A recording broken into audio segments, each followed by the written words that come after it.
Hello and welcome to another episode of SOFTalk. Woo! Yes, welcome Michelle. Hello. Thank you.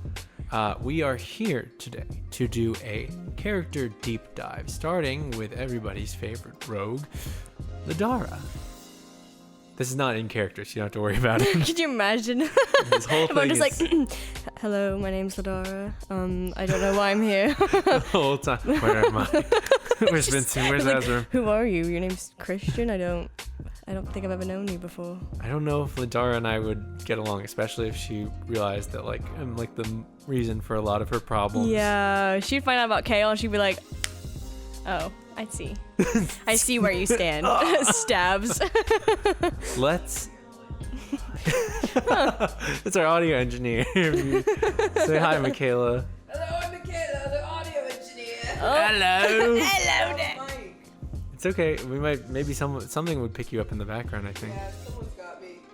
All right. So let's go through here. I've got a couple questions for you, and we're just going to talk more about the character, more to get your idea about building the character, backstory points that people may have missed, etc.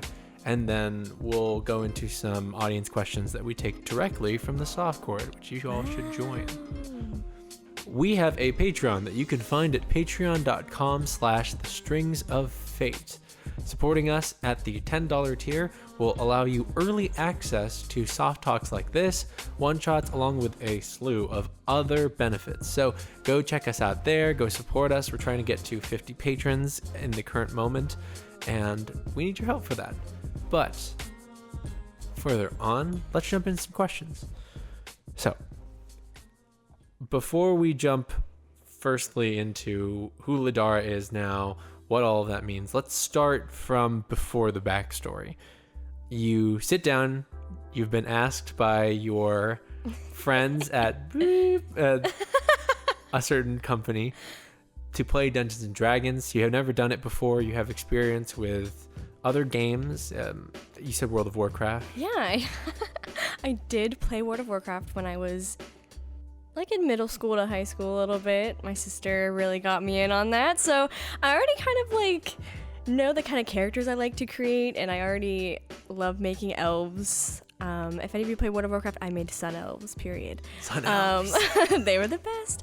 But that was all my knowledge basically of creating characters, so I just kind of went with what I got, and I didn't know a lot. No problem. So yeah, you sit down to make your first Dungeons and Dragons character. You have experience with World of Warcraft. At what point do you land on the concept of Lidara? Where do you start? So you say you like elves, and you start from there. When does it become our favorite stabby rogue? So I don't know how exactly it came about. I remember that I was like, I want to create a character. I want to create an elf. I think I came up with her character design vaguely first. Just what she looked like a little bit, of how I kind of envisioned her. And then I used a random generator and I got her name. I wish there was a beautiful story to that. There just isn't. It's a great name. But I was like, that works.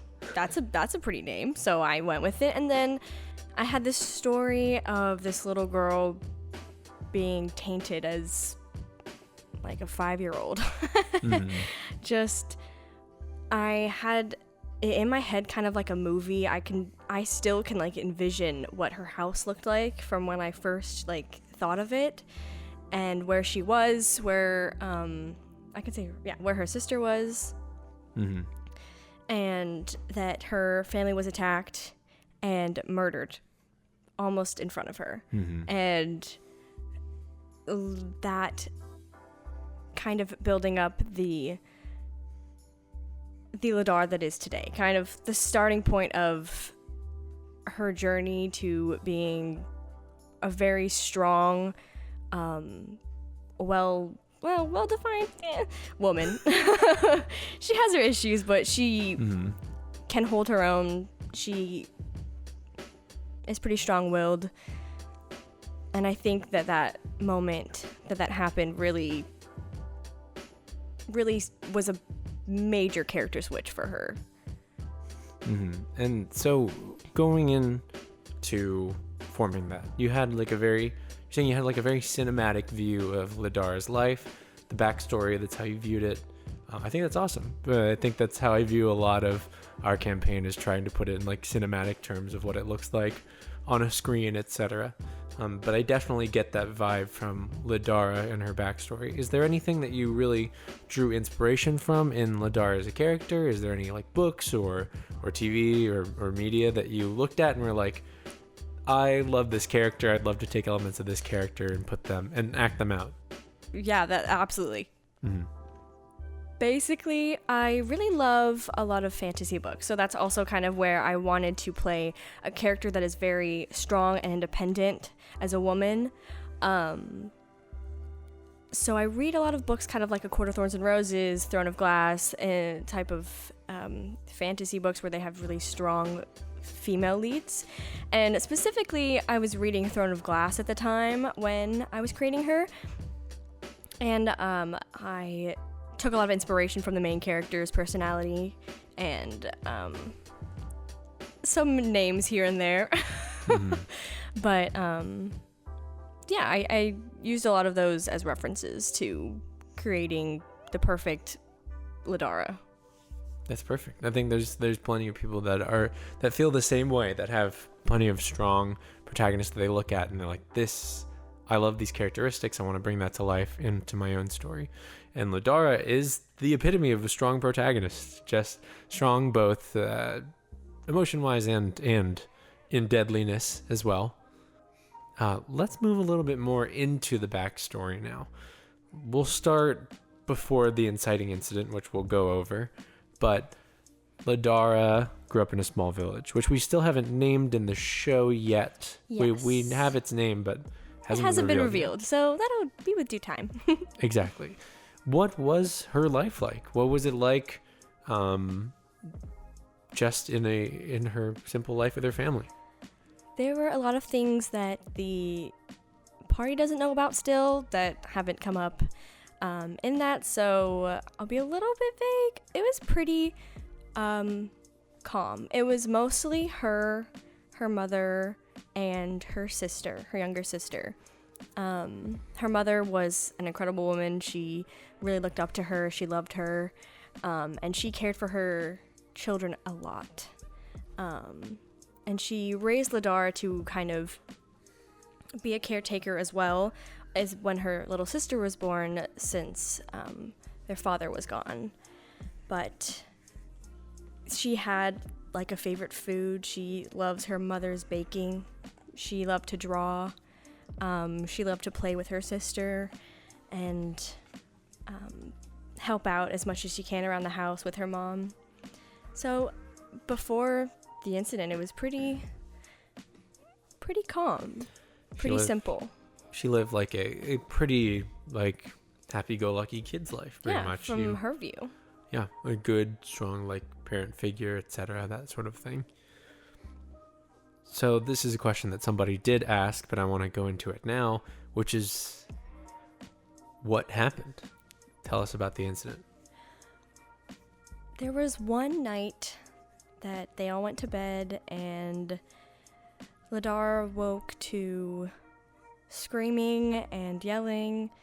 She left her sister, went down to see her mother being killed.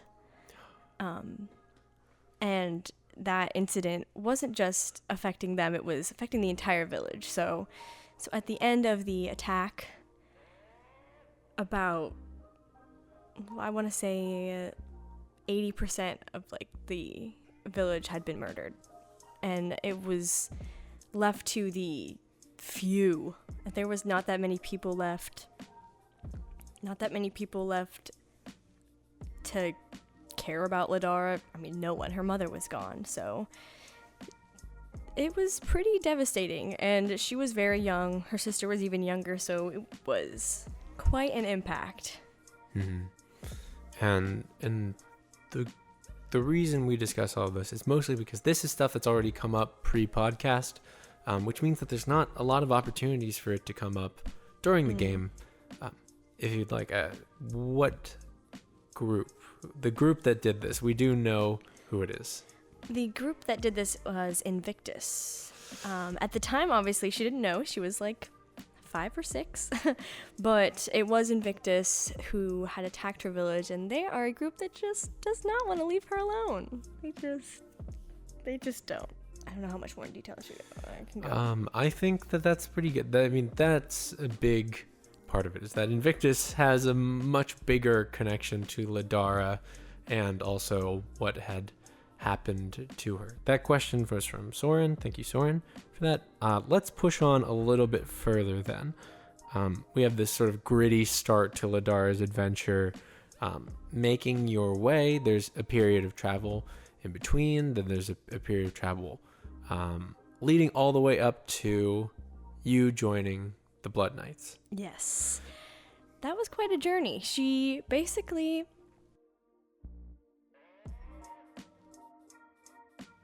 had been traveling and eventually just ended up on her own and eventually being found out by a man named Hydrus, who found her all alone in the woods, and he decided to take her in. And she decided that was what was best, because he had offered to teach her how to fight and defend herself. And since she was all alone, that was all that she could do. So, of course, she took up the opportunity and she went. So she was about 9, 10, and then that was her new home. That was her place. She joined the guild, she made some friends along the way, and she learned to train, and she became a very good assassin pretty fast, which had her being like some of the top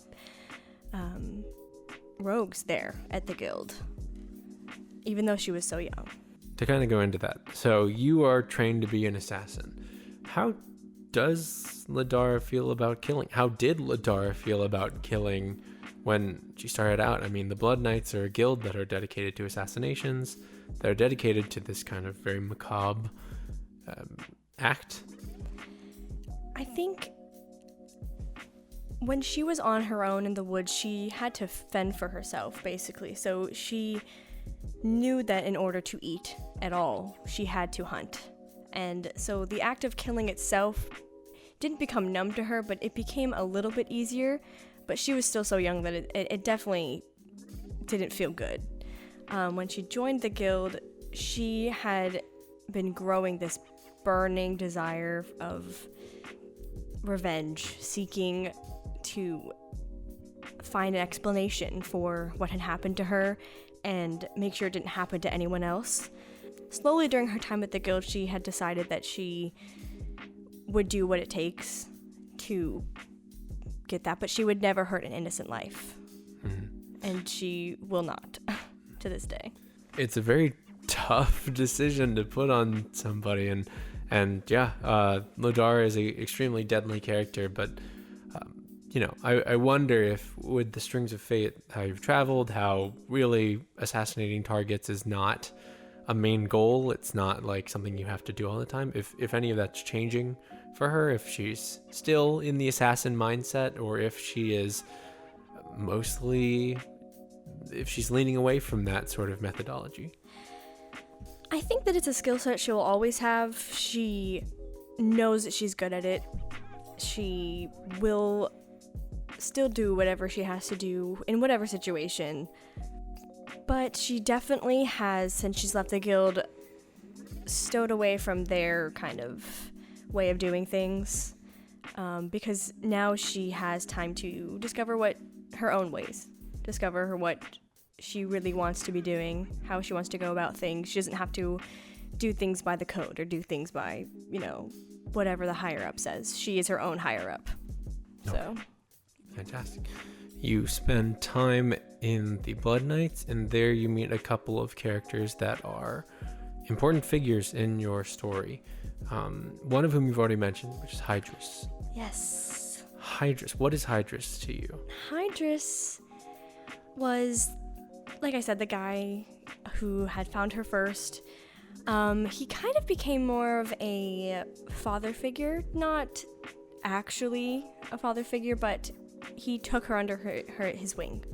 And taught her what she knows. He taught her how to train, he taught her the basics, because basically for this guild, all of the kids that had already been there were born for this. They already knew what they were getting into. Their fate was decided for them, basically, when they were born. So they had been working up to being an assassin, being a rogue their whole lives.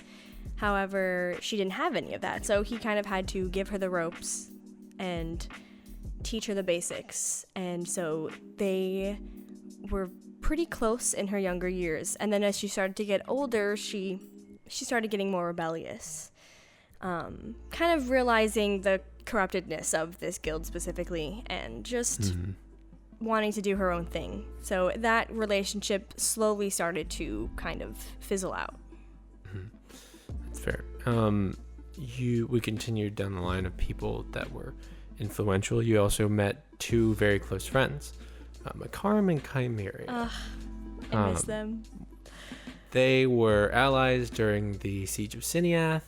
They are still alive in the world and are Thank exploring. God. Always the possibility to run into them at some point. But They're out and about. They're out and about. Tell me about Makaram and Chimera. Well, when you were thinking of them as like your character's friends, how did you envision them? Looks-wise?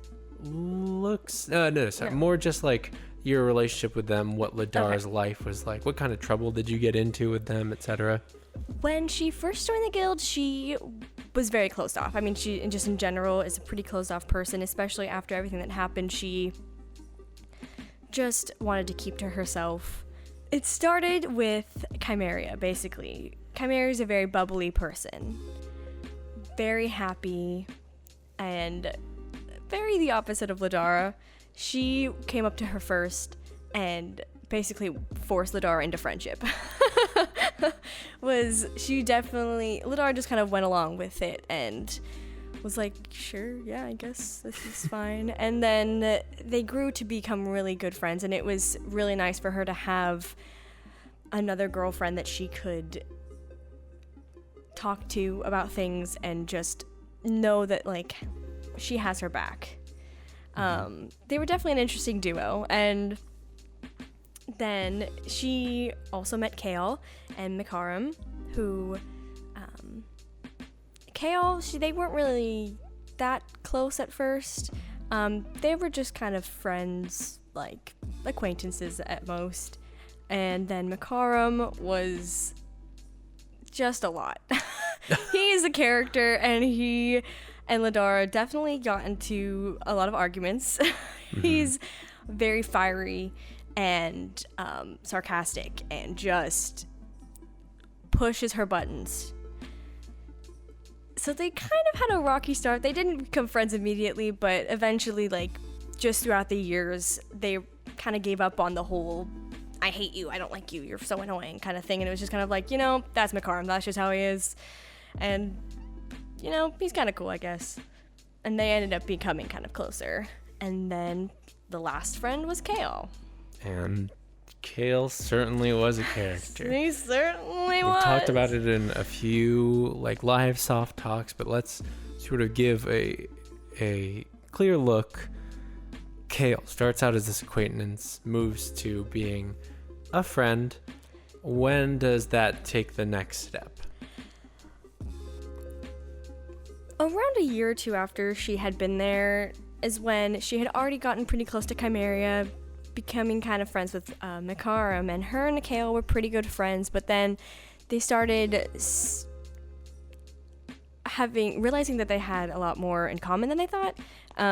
He's a very caring person, so he helped her a lot. He would train with her, and he was always very encouraging. So they started becoming closer and closer as friends, and he ended up becoming basically her best friend, kind of not replacing Chimera's role, but just kind of, they had a specific connection that just overtook it, and she didn't really understand any of it, but she just went with it. And then it was about when they got to be 15, teenagers, she kind of realized that she had feelings for him that were more than that, and so did he. He definitely had a crush on her for a long time. But she was like not gonna be making the first move at all. So it definitely had to have been him. It was never an official, like, do you want to be my girlfriend? You're killing people and then... It was never like, no one ever asked. You want to go to the dance? You want to go to the dance and, like, kill people afterwards? Like, no, it's not really how it went. But he definitely took the initiative, and then they loosely started dating, I guess. And it was never a question of, like... do I want to be around this person as much as I already am? Yes, he's my best friend. And she really felt like she had found her person. She had found someone who was her equal, she could fight against and she could fight with. And she really trusted him. And then, You spend 8 years getting to know your friends, your mentor, Kale, and the other Blood Knights, this group of assassins. You get to know them almost as family, in a sense. Kale and you become romantically involved around 5 years in, and then 3 years later, another incident occurs and Invictus reemerges. We don't have to retell exactly how it happened, but you have a run-in with Invictus, and the result of it is you are exiled from the Blood Knights. Yep. She had basically just decided to rebel and go off on her own, and what she had done had consequences, and she didn't realize that it would be so dire, and it led to a lot of people getting killed back at her guild, so she was exiled and left to herself, and then she once again was alone, and she had no one. She couldn't really contact anyone, any of her friends, and that was kind of her final straw of, maybe I should just be alone. So you spend the next 3 years or so wandering after that, trying to find a place, a job, people, etc. Is there anything between Blood Knights and the Strings of Fate that happens? Is there anyone else, or is it just you on your own? She traveled through many cities, having odd jobs here and there. She did run into some people, but we'll see if that ever comes back. We certainly shall. You make your way through Afra all the way to Zinniath. And that's where, on your way through, you meet... A blue man group. A hot-headed blue man. A hot blue man. A hot blue man who's immediately on your case. Trying to kill her target. She was like, what? Trying to hunt down a bounty that you were trying to take yourself, and he just sort of stuck. He just wouldn't leave. They just happen to be traveling the same way, so they just kind of were like, yeah. True love gets me every time. Not the Lizzie shipper over here. Not the Lizzie shippers. You go through, you have your adventures with Strings of Fate. We've addressed how you felt towards them at the beginning of your adventures. Very much a arm's length, maybe. Don't need to get involved in all that. Don't need to get involved in all that. But eventually they help you close the book on the Blood Knights. They certainly did. When Hydrus reemerges, he's different. He's like a lot angrier. He's like a shell of the former father figure that he was. And he blames you a lot for that. How does Lidara feel about that, about being hunted by Hydrus through the streets of Zinniath? Definitely annoying. Yeah, it is annoying.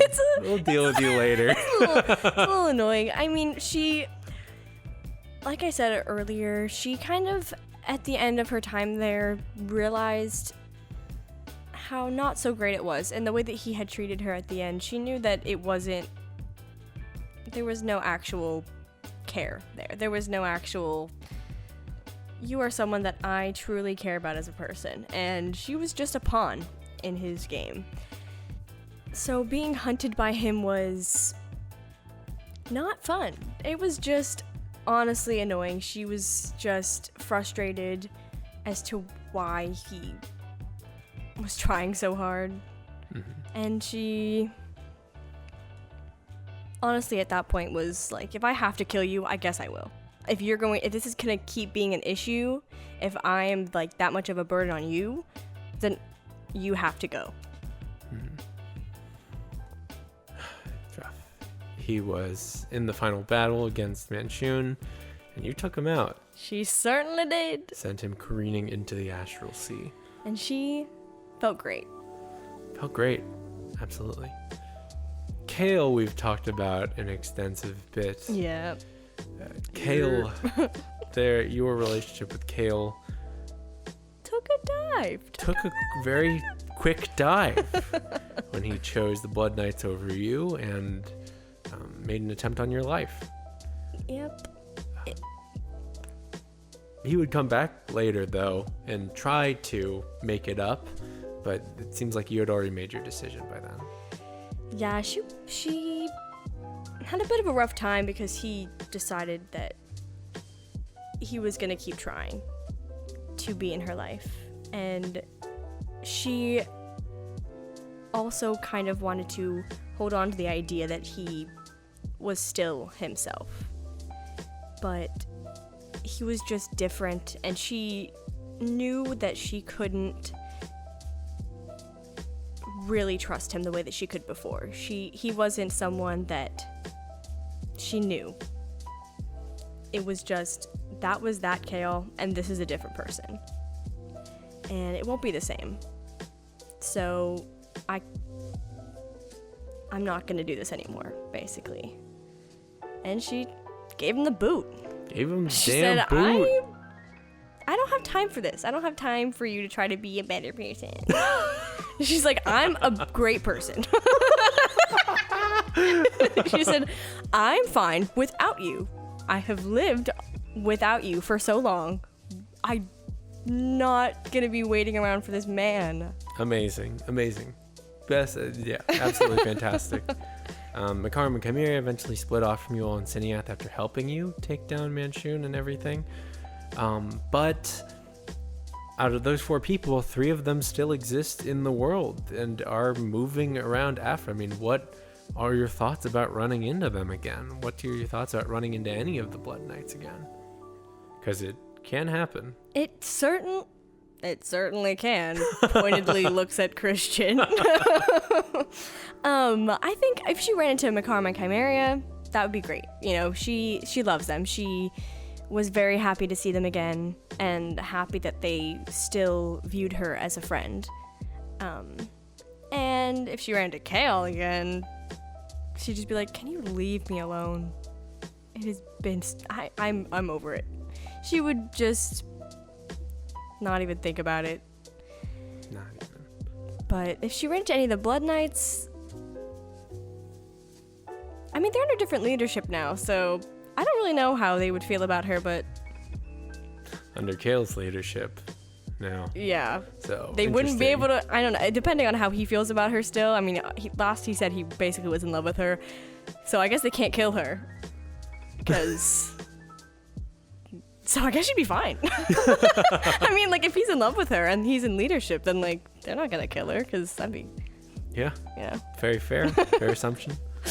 Let's move on to a few viewer questions now. This one is from Clover. What would you consider Lidara's theme song? I've been thinking about this one for a while because I think it was brought up, like, just in our circle, like, 2 years ago. Whenever we started, we, like, kind of, like, vaguely started talking about it. Mm-hmm. But it's been so hard trying to think of that. There is a song that reminds me of her and her relationship with Kale a lot. It's called A Long Time Ago by First Aid Kit. It's basically, one of the lyrics is, I could have been so many things, but it would never be enough for you. Oh. And she just felt that with her relationship with Kale specifically, at the end, he kind of tried to dissuade her. He tried to convince her to join his side and join the opposing side to what she believed in, and she was not budging. She knew that if she didn't go onto their side, that their relationship wouldn't be anything. It wouldn't work.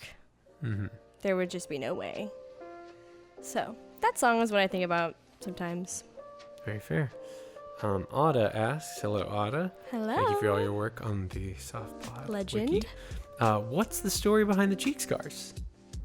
Oh, the cheek scars. I think that was from just a wolf in the forest. She was alone a lot, and there are a lot of scary creatures, especially when you're small. So that one is from a wolf scratch. So yeah. Very fair. I'm just doing one from each person, so I'll just go through here. This one's from Michelle. They ask, if she could do anything she wanted, what would Ladara's perfect day look like? Oh, interesting.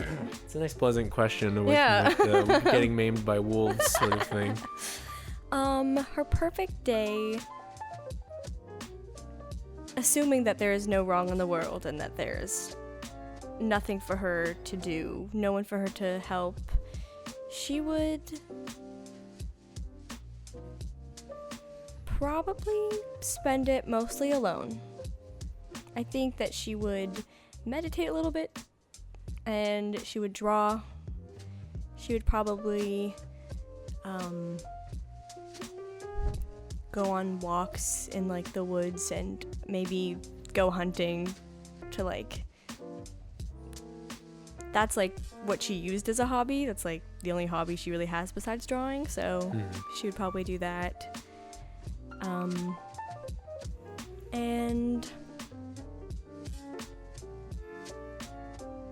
yeah, I think that's it. That's nice. I think it's very nice. Calm, nothing crazy. Very in character, very nice, reflective. Justice asks, how close does she consider herself with the team? There's been inklings that hint towards, if just how tightly knit she is to the Strings of Fate now. They are the people that she has definitely opened up to the most.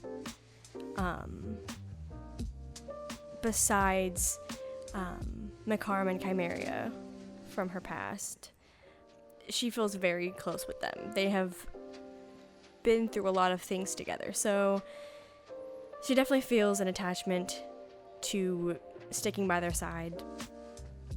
And yeah, so they're definitely probably her closest friends. They definitely know more about her than Chimera and Mikayla did. Just from, trying to pry it out of her. Very fair. Lisa asks, how does Ladara feel about her mother? And by extension, her mother's notebook. As you figure out that your mother is this kind of adventuring wanderer figure, have you in character ever thought about like following your mother's lifestyle of just wandering the world, or her ambition to just go around and help people? First off, she absolutely loved her mother. She misses her very much. She definitely strives to be the woman that she was. And having the notebook has always been a very big comfort to her. And so I think reading it and seeing the kind of person that her mother truly was is kind of inspiring her to kind of follow along her footsteps. And she kind of wants to see what her mother saw and go to the places that her mother went and kind of try to become the woman that she was. Because she sometimes feels that she would disappoint her if her mother saw her now, because she is just not the same as she used to be. So, yeah.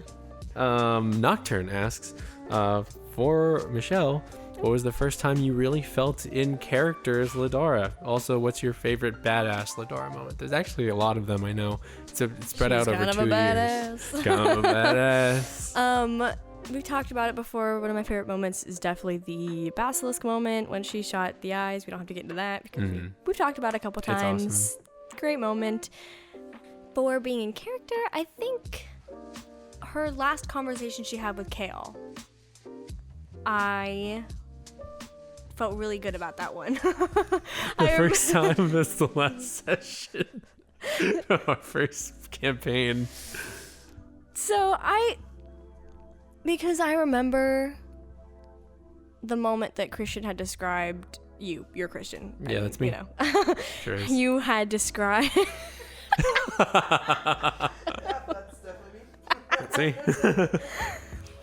Because it was the moment that you had described that there was a person waiting outside when she had been walking up at the end of the day, waiting to talk to her, and I just knew that was gonna be that dude.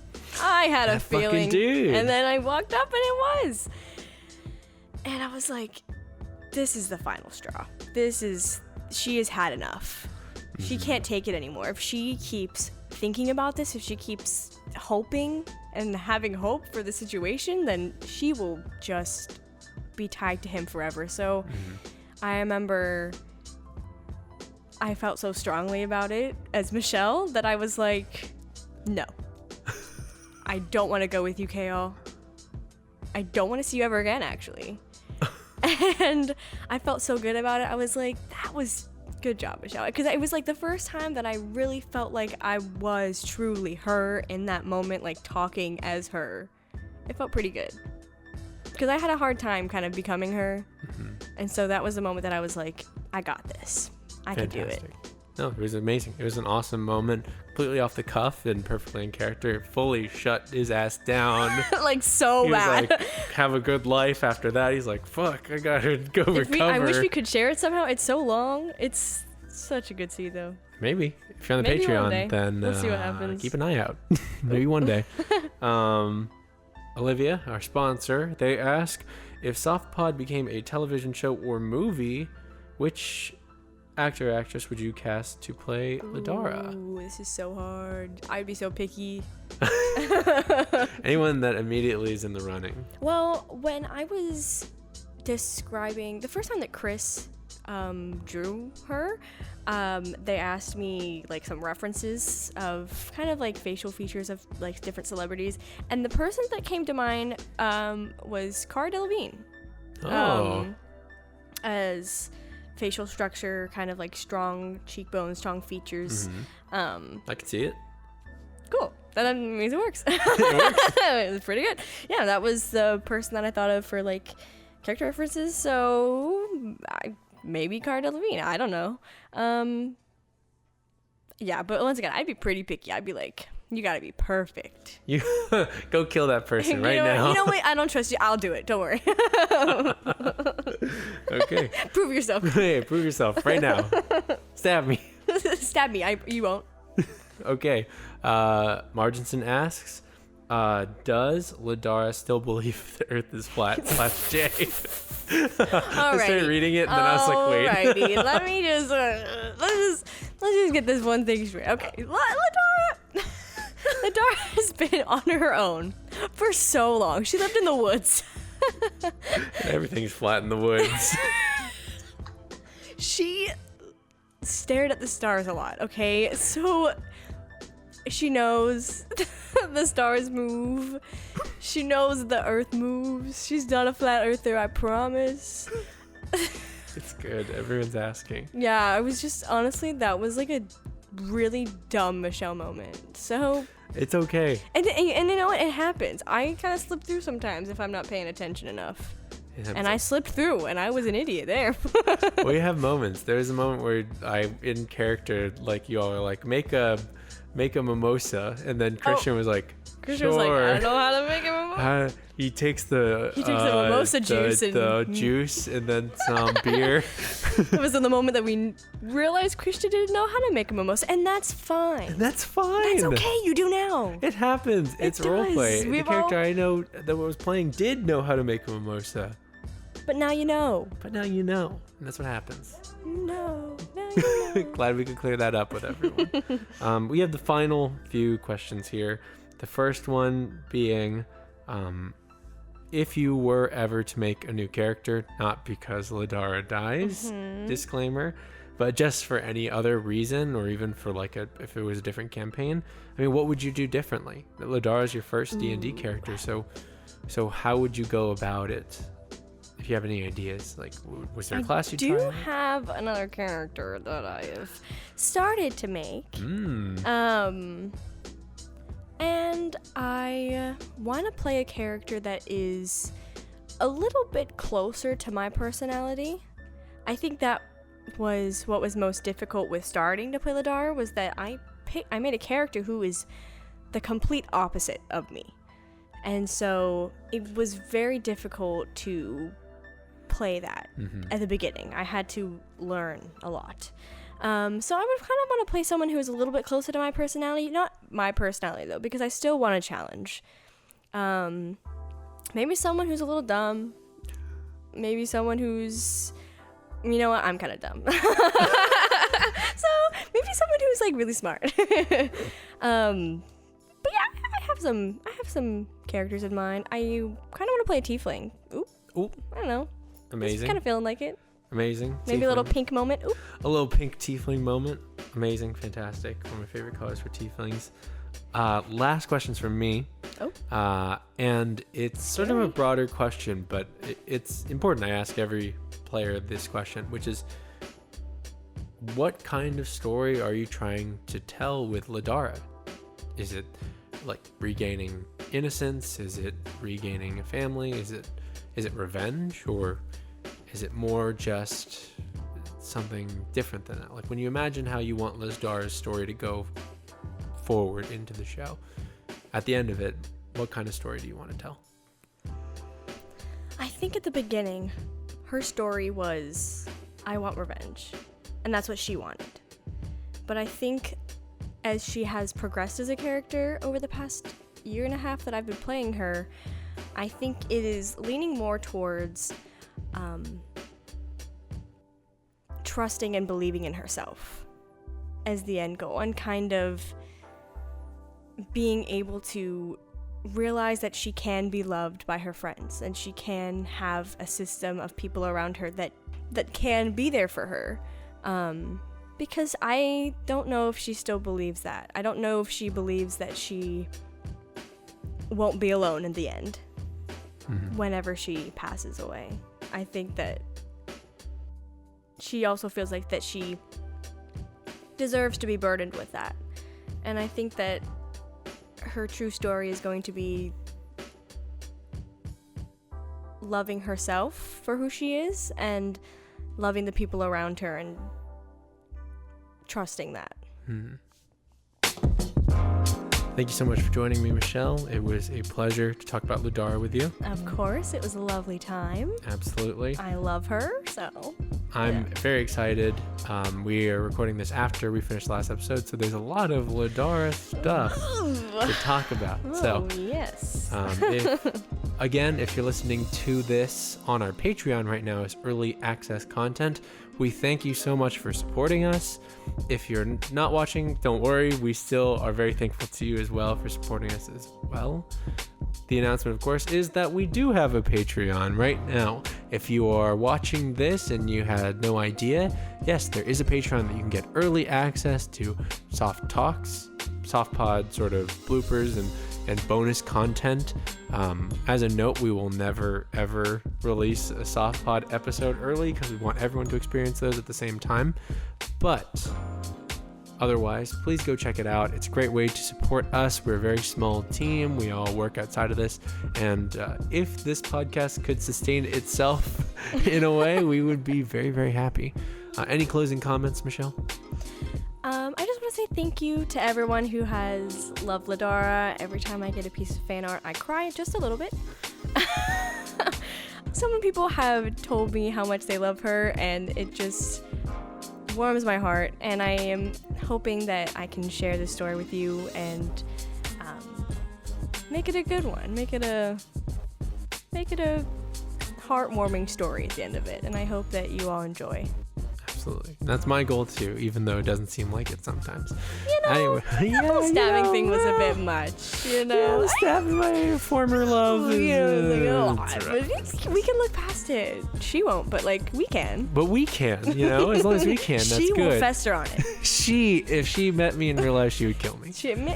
Maybe. You know. Anyways, that's all for Soft Talk. Thank you for joining us. Goodbye. Bye.